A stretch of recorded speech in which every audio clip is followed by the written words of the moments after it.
السلام علیکم ورحمۃ اللہ وبرکاتہ۔ سورۃ ہود، پارہ نمبر 12، آیت نمبر 49، 50 اور 51 کی تلاوت کر رہی ہوں۔ اعوذ باللہ من الشیطان الرجیم، بسم اللہ الرحمن الرحیم۔ تلک من انباء الغیب نوحیہا الیک۔ تا پہ زیر ہے تو یہ حرکت ہے، لام پر سکون ہے، جزم ہے تو پہلے والے حرف سے ملا کر پڑھیں گے، کاف بھی حرکت ہے۔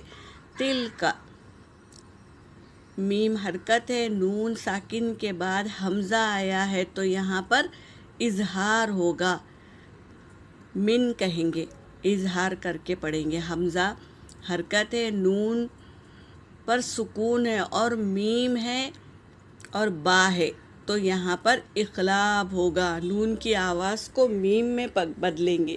حمزہ نون زبر ان ہوتا ہے لیکن ہم نون کی آواز نہیں نکالیں گے بلکہ میم کی آواز نکالیں گے، ام پڑھیں گے۔ ام با ال، با کے اوپر مد ہے، مد متصل 3 سے 4 الف کی مقدار کھینچیں گے اور یا ساکن سے پہلے زبر یائے لین، اسے جل پڑھیں گے، نرم آواز میں پڑھیں گے۔ واؤ ساکن سے پہلے پیش واؤ مدہ، اسے 1 الف کی مقدار کھینچیں گے۔ یا ساکن سے پہلے زیر یا مدہ، اسے بھی 1 الف کی مقدار کھینچیں گے۔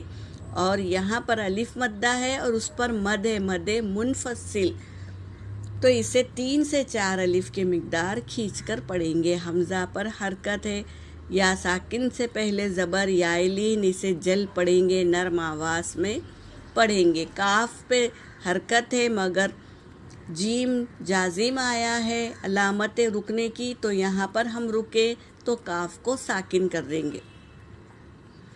تلک من انباء الغیب نوحیہا الیک۔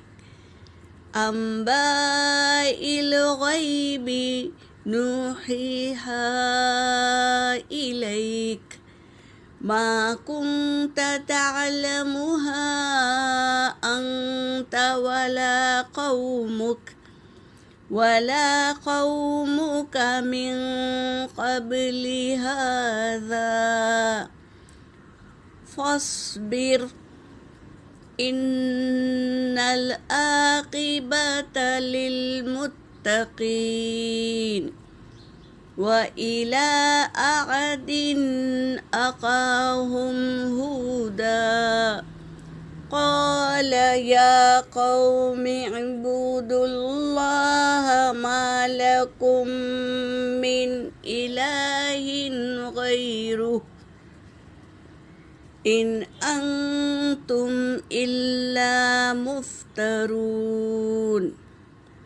یا قوم لا اسألکم علیہ اجرا ان اجری الا علی الذی فطرنی ان اجری الا علی الذی فطرنی افلا تعقلون۔ صدق اللہ العلی العظیم۔ ترجمہ کر رہی ہوں۔ تل کا یہ من انباء الغیب، غیب کی خبروں میں سے ہیں۔ نوحیہا، ہم وحی کرتے ہیں، ہاں اسے، الیکا آپ کی طرف۔ یہ قرآن پاک آنے سے پہلے آپ غیب کی خبریں نہیں جانتے تھے، تو یہ قرآن کے ذریعے اللہ تبارک تعالیٰ کہہ رہے ہیں یہ خبریں غیب کی ہے، ہم وحی کرتے ہیں آپ کی طرف، یعنی آپ صلی اللہ علیہ وسلم کو خبر دیتے ہیں قرآن کے ذریعے سے۔ ما کنتا نہیں تھے آپ، تعلموہا اس کو جانتے تھے، پہلے کی خبروں کو آپ نہیں جانتے تھے۔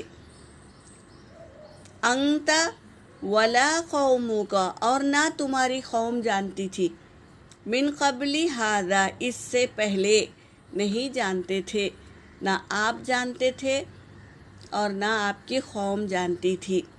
فاصبر پس آپ صبر کیجئے، ان العاقبۃ للمتقین بے شک انجام تو متقین کے لیے ہے، جو اللہ پر تقویٰ کرتے ہیں، بھروسہ کرتے ہیں، ان کے لیے ہے عاقبت کا انجام، بہترین انجام ہے ان کے لیے جو تقویٰ اختیار کرتے ہیں۔ وَإِلَىٰ عَادٍ أَخَاهُمْ هُودًا اور عاد کی قوم کی طرف اخاہم ان کے بھائی ہود علیہ السلام کو بھیجا،